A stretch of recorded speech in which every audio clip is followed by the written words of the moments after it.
Hey guys, Munchmo here. Today I would like to get a little personal with you. This is a series that I've been wanting to start for a while, but I've been putting it off because it feels a little awkward to me, honestly. So let me start from some backstory. In October of 2013, my father died. At the time, he was married but separated from a gold digger. I don't know from personal experience, as him and I were basically estranged at the time of his death.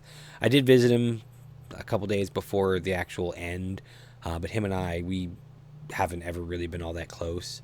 At the time, because he was married, even though they were separated, he had a will which left everything to her.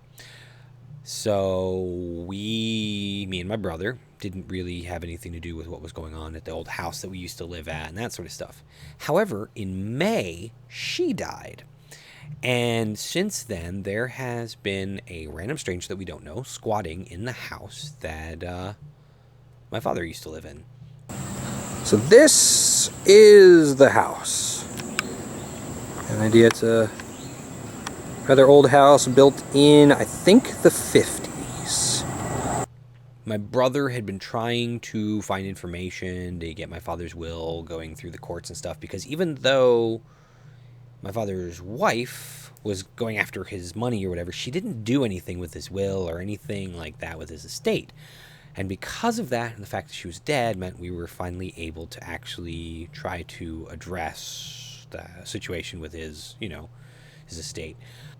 My brother had gone to a lawyer and done a bunch of stuff, and it finally came down to the point where we needed to go to the house to see what we could find in the way of paperwork about, my father's will, his wife, all that sort of stuff. But there had been a squatter living in the house. We didn't know this person. We had never met them. My brother had heard from neighbors that he sounded kind of shady. So he wanted me there for backup, and we had this plan. We were going to originally meet up at a church down the street, but we decided as I was getting there that we were going to go straight to the house in the hopes that nobody was there. If he was there, then we were going to go back to the church, meet up, and actually discuss what we were going to do next. And luckily when we got there, there was no one there. The first thing we did was try to get in the front door, which was obviously locked, but my brother thought that he had a key to the side door. Unfortunately, that involved breaking in through the screen door, which was locked. You might be able to see it in there. There's a screen door in there, but his key didn't work. Luckily, however, this window here was unlocked, so I went in that way. And what I found? This is the scene that I found upon entering the house. It's just trash everywhere. I'm getting my foot caught on stuff here. This is bad. Okay, I can move now. The kitchen here is just garbage everywhere. Everywhere. Look at this. This is just horrible. I don't know how people could live. There are literally roaches just crawling all over the floor in here. Can you see them? Maybe if I zoom in a little bit, you'll get a better view of some of these little bugs crawling around. Where are they? Oh, there you go. Look at that. That's horrible. It's disgusting. The smell up here is just horrendous. Like year-old cat piss everywhere. I've got a... Look at this stove. That is disgusting. This is actually one of the few untouched places in the house that this is just mostly, I think, my father's hoarding kind of mess. It's a little more organized, as you can see. Lots of old memorabilia and collectibles and stuff. Check some of this stuff out. It's kind of cool. There's a lot more in the house. But there was someone living here. Let me show you where he was staying here. There's freaking broken glass on the floor here. Just trash strewn everywhere. Where's the glass from? There's a picture or something there. This is the bedroom that used to be my parents' bedroom when we lived in the house. And you can just see just stuff everywhere and garbage and And even VHS cassettes and books. But the guy who was living here, the guy who was actually staying here and squatting was living in this bedroom, which actually used to be my bedroom at one point. But this is how the condition that we found this place in. Look at all this trash. I don't know how anyone could live in this kind of condition here. It's just horrible. The bathroom is also in an absolutely horrible state. The house didn't have water, and the guy who was staying here was actually turning the water on at the street occasionally. You'll see he had jugs of water that he purchased and filled other places for, I guess, drinking and or flushing the toilet. Although, I don't know how you flush the toilet. I don't know. I don't know. It's messed up. Making our way downstairs, we were verifying that there was nobody in the house. You'll see there's much less trash and mess and more of the organized chaos of my dad. So it seemed mostly like nobody had been doing anything here.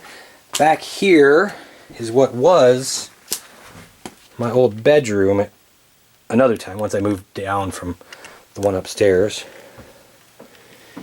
And you'll see like right here, check it out. It's some old toys of mine that were still in the window. The Transformers here. Hey dude, how's it going? And stuff. And then make our way back here to, I guess this was more like the workshop area sort of thing.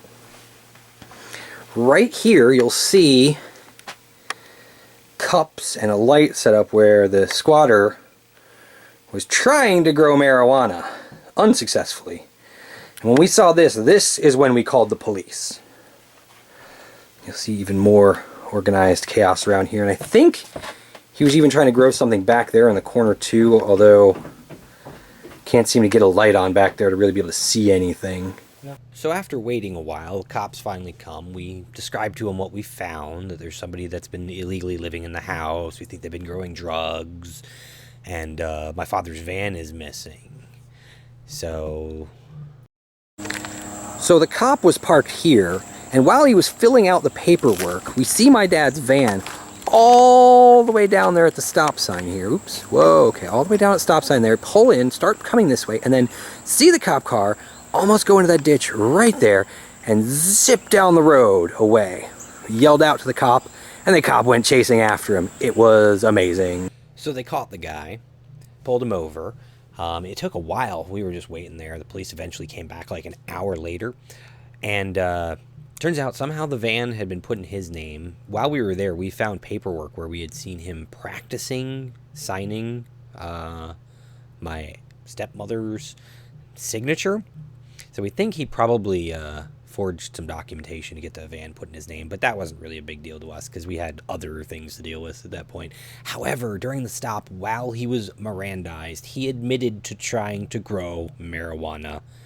They found 17 plants, which each plant was a felony charge. So that guy is in jail and has been for a while and will be for even longer. Now, there's a lot more to this story, so I'm going to end it here.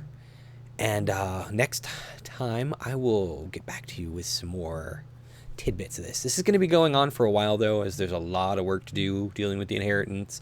So if you're interested in finding out more about where this story goes, please feel free to subscribe to my channel, and I'll keep you up to date. Thanks for watching. I really appreciate it, and I'll see you again next time.